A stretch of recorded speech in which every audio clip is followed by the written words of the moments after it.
자, 오늘 제가 준비한 이야기는 조금 무겁지만 모르면 수백만 원을 손해볼 수 있는 아주 중요한 정보입니다. 바로 국민연금과 건강보험료의 관계입니다. 1963년생부터 1970년생에 해당하시는 분들이라면 오늘 이 영상 반드시 숙지하셔야 합니다. 내가 받을 수 있는 연금이 어느 날 갑자기 건보료 폭탄이라는 부메랑이 되어 돌아올 수 있기 때문입니다. 자, 첫 번째는요. 170만 원의 기쁨이 25만 원의 고통으로 변한 실제 사례입니다. 최근 67세 김 선생님의 사례로 이야기를 시작해 보겠습니다. 김 선생님은 은퇴 후 국민연금을 매달 170만 원씩 받게 되셨습니다.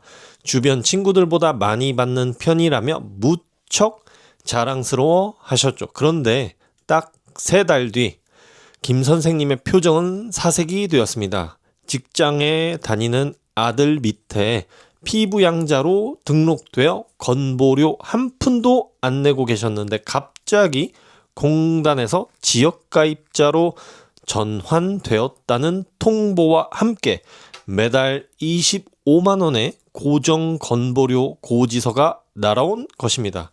연금 170만 원 받아서 25만 원을 건보료로 내고 나면 생활비에 큰 타격이 생기는 상황이었습니다. 대체 왜 이런 일이 벌어진 걸까요? 공포의 숫자 2천만 원, 그 비밀을 파헤쳐 드리겠습니다. 정답은 바로 연간 합산 소득 2천만 원이라는 기준선에 있습니다. 현재 건강보험 제도는 피부양자 자격 요건을 매우 엄격하게 다루고 있습니다. 2020년, 2022년 9월 개편 이후 연간 모든 소득을 합친 금액이 2천만 원을 단 1원이라도 초과하면 그 즉시 피부양자 자격이 박탈됩니다. 자, 여기서 우리가 주목해야 할 팩트는 국민연금 수령액의 소득에 100% 반영된다는 점인데요. 많은 분이 연금은 내가 낸 돈을 돌려받는 것이니 세금이라고 생각하시지만 건보료 산정 시에는 엄연한 소득으로 잡힙니다. 자, 즉 월 166만 6,666원 이 숫자를 기억하십시오. 한 달에 이 금액 이상 국민연금을 받으시면 연간 소득이 2천만 원을 넘게 됩니다. 63년생부터 70년생 분들은 이른바 국민연금의 황금 세대라고 불립니다. 제도가 안착한 이후 가장 왕성하게 경제활동을 하셨기 때문인데요. 하지만 아이러니하게도 이 높은 연금 수령액이 발목을 잡습니다. 자, 특히 맞벌이를 해오신 부부라면 더 위험합니다. 남편과 아내 각각의 소득을 기준으로 피부양자 탈락 여부를 결정하기 때문인데요. 만약 남편이 연금 170만 원을 받아 탈락하면 함께 피부양자로 있던 아내 역시 자동으로 지역가입자로 전환되어 부부 합산 재산에 대한 건보료를 고스란히 내야 합니다. 자, 은퇴 후 소득은 줄었는데 고정 지출인 건보료만 늘어나는 최악의 상황이 발생한 것입니다. 자, 손해보지 않는 4가지 핵심 대비책에 대해서 안내해 드리겠습니다. 자, 그렇다면 우리는 손 놓고 당해야만 할까요? 아닙니다. 지금부터 알려드리는 4가지 전략을 통해 미리 준비해야 합니다. 자, 첫 번째, 내 예상 연금액을 10원 단위까지 확인하십시오. 지금 즉시 국민연금공단 홈페이지나 내 곁에 국민연금 앱에 접속하십시오. 내가 만약 65세가 되었을 때 받을 예상 수령액이 얼마인지 확인해야 합니다. 만약 예상액이 월 160만 원 근처라면 지금부터 소득관리 전략을 짜야 합니다. 자, 둘째, 연기연금과 조기연금의 손익 계산을 다시 하십시오. 보통 연금을 늦게 받을수록 매년 7.2%씩 수령액이 늘어나는 연기연금이 유리하다고 알려져 있습니다. 자, 하지만 건강보험료를 고려하면 이야기가 달라집니다.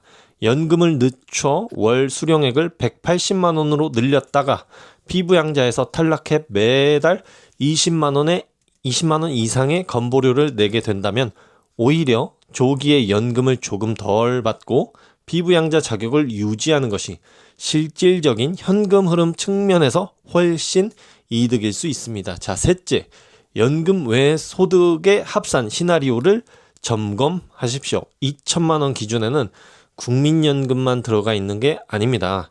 이자소득, 배당소득, 특히 사업자 등록이 되어 있는 임대소득 등이 모두 합산됩니다. 만약 작은 오피스텔에서 월세를 받고 계신다면 연금 수령액과 합쳐져 있을 때 기준선을 넘는지 반드시 계산해 보셔야 합니다. 자, 이 경우 비과세 금융상품으로 자산을 이동시켜 표면적인 과세 소득을 낮추는 지혜가 필요합니다. 자, 넷째, 지역가입자 전환 시 재산 점수를 미리 체크하십시오. 만약 소득 기준 초과로 지역가입자가 되는 것이 불가피하다면 내가 가진 재산에 대해 얼마의 보험료가 책정될지 미리 알아야 합니다. 지역가입자는 소득뿐 아니라 집, 토지, 자동차에도 보험료가 붙습니다. 살고 있는 집의 공시지가가 높다면 소득 대비 과도한 보험료가 나올 수 있습니다. 자, 은퇴 전후로 자동차를 경차로 전환하거나 친환경 경차로 교체하거나 자산 구조를 단순화하는 등의 조정이 필요할 수 있습니다. 자, 노후 준비는 단순히 돈을 많이 모으는 것에서 끝나지 않습니다. 내가 가진 소중한 자산을 어떻게 지키느냐가 더 중요합니다. 제도는 계속해서 변하고 기준은 점점 더 까다로워지고 있습니다.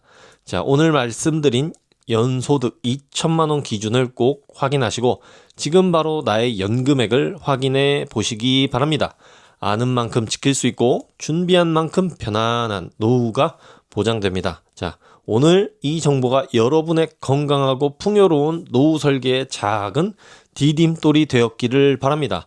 자, 건보료 산정 방식의 대변화, 소득 중심 개편의 실체에 대해서 안내해 드리겠습니다. 많은 시니어분이 가장 혼란스러워 하시는 지점이 바로 나는 소득이 국민연금뿐인데 왜 이렇게 많이 나오느냐는 하소연입니다. 과거에는 재산 비중이 높았지만 정부의 건강보험 개편 방향은 명확합니다. 바로 소득이 있는 곳에 보험료가 있다는 원칙입니다. 여기서 우리가 주목해야 할 변화는 연금 소득 반영률입니다. 현재 국민연금과 같은 공적연금은 소득의 50%만 보험료 산정에 반영됩니다. 하지만 피부양자 탈락 여부를 결정하는 자격 기준에서는 연금액의 100%를 합산합니다. 자, 즉 실제 보험료를 낼 때는 절반만 쳐주지만 탈락시킬 때는 전액을 다 본다는 뜻입니다. 이 미묘한 차이가 60년대 생들에게는 거대한 장벽이 된다라는 겁니다. 자, 7번째로 임대소득이 있는 시니어가 가장 위험한 이유에 대해서 안내해 드리겠습니다. 자, 만약 여러분 중에 작은 상가나 오피스텔 하나로 가지고 월세를 받는 분이 계신다면 더욱 긴장하셔야 합니다. 사업자 등록을 한 경우라면 연간 사업 소득이 단 1원이라도 발생하는 순간 피부양자 자격은 즉시 박탈됩니다. 자, 사업자 등록을 하지 않은 주택 임대 소득의 경우도 연간 400만 원, 필요 경비 등을 제외한 금액을 초과하면 자격이 상실됩니다. 자, 국민연금 150만 원을 받으면서 월세로 몇십만 원 추가로 받고 있다면 이 두 소득이 합쳐서 2천만 원이라는 데드라인을 순식간에 넘어버립니다. 자, 이때는 소득뿐만 아니라 여러분이 평생 일궈온 집 한 채에 대해서도 수십만 원의 보험료가 매달 부과됩니다. 자, 8번째로요. 소득을 낮추는 기술에는 비과세와 분리과세를 활용하라입니다. 자, 보험료 폭탄을 피하는 가장 합리적인 방법은 합산소득에 포함되지 않는 금융자산을 운영하는 것입니다. ISA, 개인종합자산관리계좌. 여기서 발생하는 이자와 배당 소득은 일정 한도까지 비과세 혜택을 받으며 한도를 초과해도 분리과세됩니다. 건강보험료 산정 소득에 포함되지 않는 훌륭한 방패가 된다라는 겁니다.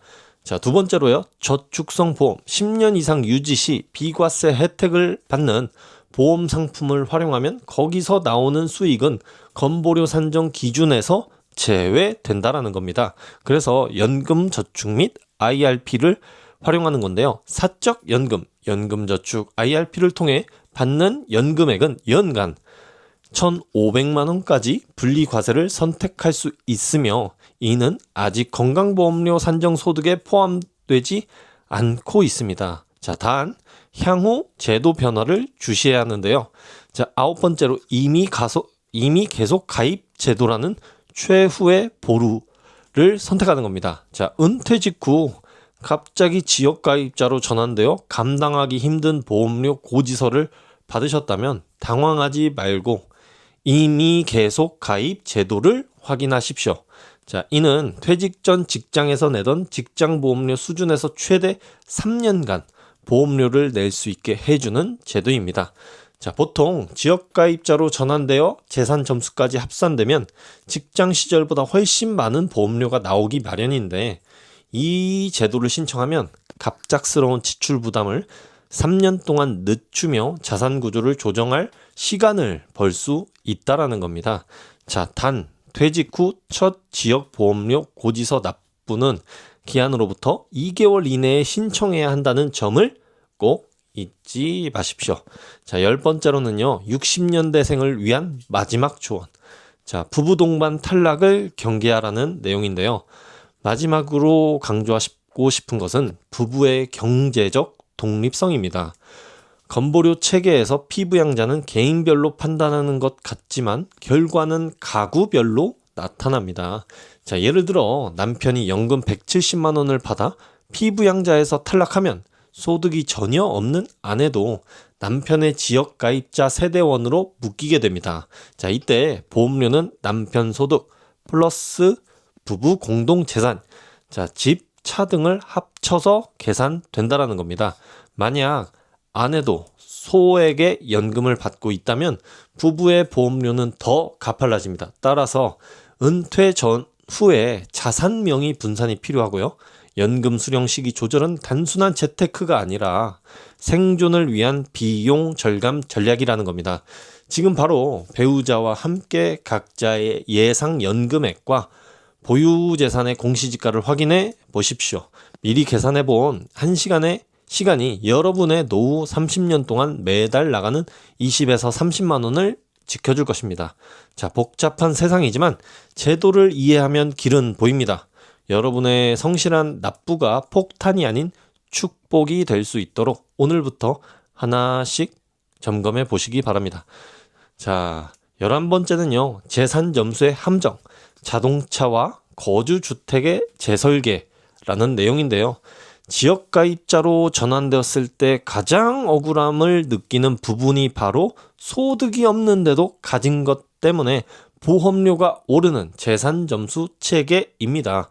자, 60년대생 분들은 보통 자녀를 독립시키고 큰 평수의 아파트에 거주하거나 사회적 지위에 맞춰 대형 세단을 보유한 경우가 많습니다. 하지만 지역가입자가 되는 순간 이들은 모두 보험료 가산 대상이 됩니다.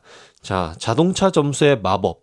현재 건강보험 체계는 자동차에 대한 보험료 부과를 대폭 축소하는 추세지만 여전히 고가의 차량은 영향을 줄 수 있습니다. 자, 특히 4천만 원 이상의 고가 차량을 보유하고 있다면 재산 점수에 합산됩니다. 자, 반면 잔존가액이 낮거나 차량 가액이 일정 수준 이하인 경우 보험료가 부과되지 않습니다. 자, 은퇴 시점에 맞춰 차량을 실속형으로 교체하는 것만으로도 매달 몇만 원의 고정 지출을 줄일 수 있다라는 겁니다. 자, 주택 공시지가와 기본공제, 지역가입자의 재산보험료는 시세가 아닌 공시지가를 기준으로 합니다. 자, 현재 재산 기본공제 5천만 원이 적용되어 부담이 다소 줄긴 했지만 자, 수도권에 거주하며 공시지가가 높은 주택을 보유한 시니어라면 여전히 부담이 큽니다. 자, 거주 환경을 유지하면서 보험료를 낮추고 싶다면 주택연금을 활용해 부채를 설정하거나 자산의 일부를 유동화하는 전략도 장기적으로 검토해 볼 가치가 있습니다. 자, 12번째는요. 국민연금 추납과 반납, 건보료 관점에서 다시 보는 내용인데요. 많은 분이 연금액을 높이기 위해 과거 미납기간을 채우는 추후납부, 추납이라고 하죠. 추후납부나 과거에 받았던 반환 일시금을 돌려받는 반납 제도를 활용합니다. 연금액을 늘리는 데는 최상의 전략이지만 건보료 관점에서는 양날의 검이 될 수 있습니다.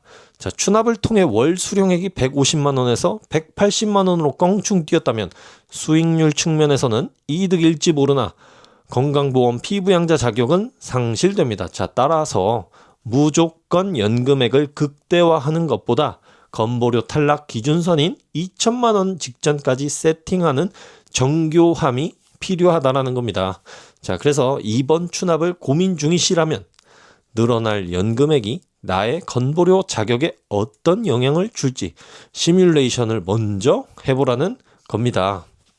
자, 13번째, 직업을 가진 시니어. 어떻게 할 거냐? 희망에 끈 직장 가입자를 유지하라라는 겁니다. 자, 피부양자 탈락 확실시되는 상황이라면 차라리 소득이 적더라도 직장 가입자 자격을 유지하는 것이 최고의 절세 전략이 될 수 있습니다. 자, 재취업과 파트타임, 월 60시간 이상 근무하는 일자리를 얻게 되면 월급의 일정 비율만 건보료로 내면 됩니다. 이때는 수억 원대의 집이 있어도 재산 점수가 합산되지 않습니다. 자, 최근 시니어 일자리 사업이나 사회공헌 활동 중 직장 가입자 자격이 부여되는 직무를 찾는 분들이 늘어나는 이유도 바로 이 때문인데요. 자, 가족 경영 사업장을 활용하라는 겁니다. 자, 자녀가 운영하는 사업체에서 실제로 근로를 제공하고 적정한 급여를 받는 경우 직장 가입자로 등재되어 지역 가입자의 높은 보험료 부담에서 벗어날 수 있습니다. 자, 다만 실제 근로 사실이 없는데 허위로 등재하는 허위 취득은 엄격한 조사 대상이 되므로 반드시 적법한 절차와 실질적인 업무가 수반되어야 합니다. 자, 14번째로요. 제도의 변화를 읽는 눈, 소득 하한선, 그리고 하향 가능성, 이 주제인데요. 마지막으로 시니어 여러분이 주목해야 할 미래 변수는 건강보험 제도의 추가 개편안입니다. 자, 과거 3,400만 원이었던 기준이 2천만 원으로 낮아졌듯 향후 재정 상태에 따라 이 기준이 1,500만 원 혹은 그 이하로 더 낮아질 가능성도 배제할 수 없습니다. 자, 이는 단순히 연금을 적게 받는다고 해결될 문제가 아님을 시사합니다. 자, 결국 국가가 제공하는 공적 제도에만 의존하기보다 건보료 산정 소득에 포함되지 않는 사적 연금이나 비과세 자산 비중을 점진적으로 높여가는 자산의 체질 개선이 은퇴 설계의 핵심이 되어야 한다라는 겁니다. 자, 15번째로요. 분리과세 금융소득과 건보료에 보이지 않는 연결고리. 이 내용은 많은 분이 이자나 배당소득이 연 2천만 원만 안 넘어가면 괜찮다고 알고 계십니다. 금융소득 종합과세 기준이 2천만 원이기 때문이죠. 하지만 건강보험료의 세계는 기준이 훨씬 더 낮고 날카롭습니다. 현재 연간 금융소득 이자 배당이 1,000만 원을 초과하게 되면 그 금액 전체가 건강보험료 산정소득으로 합산됩니다. 자, 예를 들어 국민연금을 연간 1,800만 원 받고 계신 분이 정기예금 이자로 1,100만 원을 즉시 받으셨다면 총소득 2,900만 원이 되어 피부양자 자격이 즉시 박탈됩니다. 자, 1,000만 원 이하일 때는 건보료 소득에 잡히지 않다가 단 1원이라도 넘어가는 순간 1,100만 원 전체가 수면 위로 드러나는 구조입니다. 자, 따라서 은퇴 자금을 예금에만 넣어두기보다는 수령 시기를 조절하거나 비과세 계좌로 분산하는 지혜가 절대적으로 필요하다라는 겁니다. 자, 16번째로요. 주택연금을 활용한 건보료 절감의 역발상. 자, 이건 뭐냐?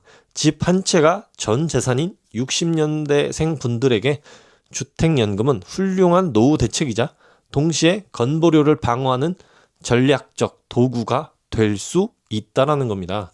자, 소득으로 잡히지 않는 연금에는 가장 큰 장점은 주택연금으로 받는 수령액은 소득이 아니라 내 집을 담보로 한 대출 개념이라는 점입니다. 자, 따라서 매달 200만 원을 받더라도 건강보험료 산정 소득에는 단 1원도 포함되지 않는다라는 겁니다. 자, 재산세 감면 혜택과의 연동에는 주택연금 가입 시 공시지가 5억 이하 주택은 재산세 일부 감면 혜택이 있는데 이는 결국 건강보험료 산정의 기초가 되는 재산 점수를 낮추는 간접적인 효과를 가져온다라는 겁니다.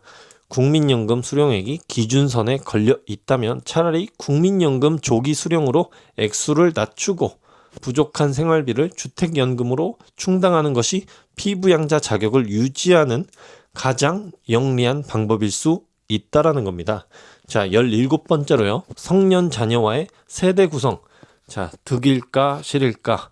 지역가입자로 전환되었을 때 혼자 사는 것보다 자녀와 주소지를 합치는 것이 유리할지 고민하시는 분들이 많습니다. 자, 지역가입자는 세대 단위로 보험료가 부과되기 때문인데요. 자, 만약 자녀가 소득이 없거나 적은 지역 가입자라면 부모님 세대를 합칠 경우 부모님의 재산과 자녀의 소득이 모두 합산되어 한 장의 고지서로 나옵니다. 자, 이때 재산 기본 공제를 세대당 한 번만 받게 되므로 오히려 손해를 볼 수도 있다라는 겁니다. 자, 반대로 자녀가 직장 가입자라면 부모님이 피부양자로 들어가는 것이 최선이지만 앞서 언급한 소득 기준 때문에 탈락했다면 자녀와 주소지를 합친다고 해서 다시 직장 가입자가 될 수는 없습니다. 자, 결론적으로 지역 가입자라면 각자의 재산과 소득 상황에 따라 세대 분리가 유리할 때가 많으니 공단 홈페이지의 보험료 모의 계산을 반드시 활용해 보시라는 겁니다. 자, 18번째. 해외 거주와 건강보험료의 관계. 요즘은 은퇴한 다음 자녀가 있는 해외에 장기 체류하거나 한 달 살기를 즐기는 시니어분들이 굉장히 많습니다. 자, 만약 지역 가입자로 전환되어 보험료 부담이 큰 상황에서 3개월 이상 해외에 체류하게 된다면 보험료 급여 정지 신청을 할 수 있습니다.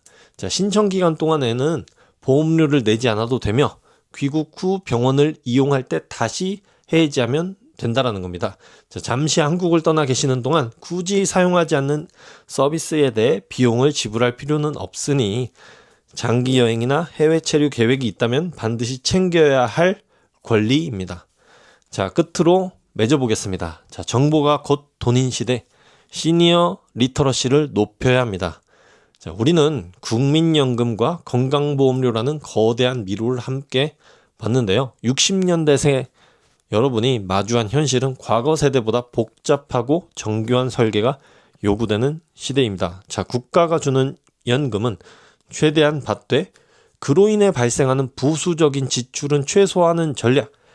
이것은 결코 이기적인 것이 아니라 평생을 헌신해온 여러분의 권리를 지키는 일입니다. 자, 증여와 상속의 골든타임, 건보료 관점에서의 자산 이전. 많은 시니어분이 자산 이전을 고민할 때 양도세나 증여세만 따지지만 사실 건강보험료는 그보다 훨씬 긴 시간 동안 매달 발생하는 숨은 세금입니다. 자, 60년대생 분들이 자녀에게 미리 재산을 증여하려는 이유 중 하나도 바로 지역가입자 전환 시에 재산 점수를 낮추기 위함인데요. 재산 점수 산정의 기준일은 지역가입자의 재산보험료는 매년 6월 1일 기준으로 재산 소유 현황을 바탕으로 11월분 보험료부터 반영이 됩니다. 자, 만약 자녀에게 주택을 증여하거나 매각할 계획이 있다면 6월 1일 이전에 등기 이전을 마치는 것이 당해 연도 건보료를 아끼는 핵심 비결입니다. 자, 부담부 증여의 주의점. 채무를 포함해 증여하는 부담부 증여는 증여세를 낮출 수는 있지만 부모님 입장에서는 채무 부분만큼의 양도로 간주되어 양도소득세가 발생할 수 있습니다. 자, 이 양도소득은 그 해의 합산소득에 포함되지는 않으나 일시적으로 큰 자산의 변동이 생기므로 공단 측에 자격 변동 여부를 반드시 사전에 문의하셔야 합니다. 자, 사적 연금 수령 전략이 있는데요. 연금저축과 IRP의 명함, 공적연금은 100% 소득으로 잡히는 반면 개인이 준비한 연금저축이나 IRP 개인형 퇴직연금은 현재 건강보험료 산정 소득에 포함되지 않고 있습니다. 자, 이것이 60년대생들에게 주는 시사점은 매우 큽니다. 만약 국민연금 예상 수령액이 2천만 원 기준에 아슬아슬하게 걸려 있다면 국민연금을 늘리는 추납에 돈을 쓰기보다는 그 자금을 IRP에 납입하는 것이 유리할 수 있다라는 겁니다. IRP에서 받는 연금은 현재 건보료를 올리지 않으면서 생활비를 보충해주기 때문인데요. 자, 다만 정부에서 장기적으로 사적 연금에도 건보료를 부과하겠다는 논의는 지속하고 있으므로 한꺼번에 많은 금액을 수령하기보다는 10년 이상 장기 수령으로 설정하여 미래의 제도 변화에 유연하게 대응하는 것이 훨씬 현명하다라는 겁니다. 자, 소득정산 제도를 활용한 과다 납부 보험료 환급 2023년부터 지역가입자를 대상으로 소득정산 제도가 본격 시행되었습니다. 자, 이는 폐업이나 해촉, 계약 종료 등으로 소득이 줄었을 때 서류를 제출하면 보험료를 즉시 조정해주고 이듬해의 실제 소득에 맞춰 정산하는 제도입니다. 자, 퇴직 후에도 가끔 강의를 하거나 프리랜서 활동을 하며 사업소득이 발생하는 경우가 있습니다. 자, 활동이 끝났음에도 불구하고 공단에서는 전년도 소득을 기준으로 보험료를 계속 높게 부과할 수 있습니다. 자, 이때 해촉 증명서를 발급받아 공단에 제출하면 다음 달부터 바로 보험료를 낮출 수 있습니다. 자, 가만히 있으면 공단은 소득이 줄어든 사실을 모르니 반드시 본인이 챙겨야 하는 권리입니다. 자, 피부양자 자격 상실 통보를 받았을 때 응급처치하는 방법이 있는데요. 자, 어느 날 갑자기 피부양자 탈락 통지서를 받았다고 당황하지 말고 다음에 체크리스트를 실행하십시오. 자, 첫 번째, 소득 내역 정밀 확인. 공단에서 파악한 내 소득 중에 이미 종료된 사업 소득이나 일시적인 소득이 포함되어 있는지 확인하십시오. 자, 두 번째, 재산 공제 및 필요경비 점검. 혹시 필요경비가 제대로 인정되지 않아 소득이 높게 잡힌 것이 아닌지 세무 전문가와 상의하십시오. 자, 세 번째, 조기연금 전환 검토. 만약 연금을 받기 전이라면 수령액을 깎아서라도 기준선 밑으로 내리는 것이 이득일지 계산하십시오. 자, 네 번째, 피부양자 재등록 가능성. 소득 요건 외에 재산 요건 때문에 탈락한 경우 재산세 과세표준 5.4억 초과, 9억 이하이면서 소득 1,000만 원까지 초과, 재산가액을 낮출 방법에는 매각 증여 등이 있다면 재등록을 시도할 수 있습니다. 자, 최종 조언 드리겠습니다. 건강보험료는 노후의 고정지출 1순위입니다. 자, 60년대생 분들, 이제 건강보험료는 단순한 공과금이 아니라 여러분의 노후 가계부 1순위 항목이 되어야 합니다. 자, 매달 20에서 30만 원씩 나가는 건보료는 1년이면 300, 20년이면 6천만 원이라는 거액이 됩니다. 자, 웬만한 연금 상승분보다 건보료로 나가는 돈이 더 클 수 있다라는 겁니다. 자, 금융소득 종합과세와 건보료의 치명적인 상관관계가 있습니다. 자, 많은 시니어분들이 세무서에서 날아오는 종합소득세 신고 안내문에는 민감하시지만 이것이 건강보험료에 미치는 파급력은 간과하시곤 합니다. 자, 특히 이자나 배당 같은 금융소득이 연간 2천만 원을 넘어가면 금융소득 종합과세 대상자가 됩니다. 자, 이때 발생하는 진짜 문제는 세금 그 자체가 아닙니다. 지역가입자의 경우 금융소득이 2천만 원을 초과하는 순간 해당 소득 전체가 건강보험료 산정 점수에 100% 반영된다는 사실입니다. 자, 만약 국민연금을 연 1,800만 원 받고 예금 이자로 2,100만 원을 받았다면 합산 소득은 3,900만 원이 됩니다. 자, 이는 단순히 피부양자 탈락을 넘어서 지역가입자로서 최고 등급의 보험료를 내야 하는 상황을 초래합니다. 자, 은퇴 자산을 굴릴 때 1%의 1이 1비하기보다 내 소득이 종합과세라는 덫에 걸리지 않도록 연도별 수령액을 분산하는 것이 훨씬 높은 실질 수익을 가져다 줍니다. 자, 26번째로요. 주택 임대사업자 자진 말소와 건보료의 변화. 자, 한때 정부의 권유로 단기 임대사업자나 장기 일반 임대사업자를 등록했던 60년대생분들 많으십니다. 자, 하지만 임대사업자 등록은 건보료 측면에서 매우 까다로운 조건입니다. 사업자 등록이 되어 있으면 필요경비를 제외한 사업소득이 단 1원만 있어도 피부양자 자격이 박탈되기 때문입니다. 자, 최근 의무 임대 기간이 종료되어 자동 말소되거나 자진 말소를 고민하는 분들이 계신데 사업자 자격을 반납하면 사업자 등록이 없는 경우의 기준 소득 400만 원 이하 자격 유지를 적용받으실 수 있게 됩니다. 자, 즉 임대소득이 소액일 경우 사업자 간판을 내리는 것이 건보료 폭탄을 피하는 전략이 될 수 있습니다.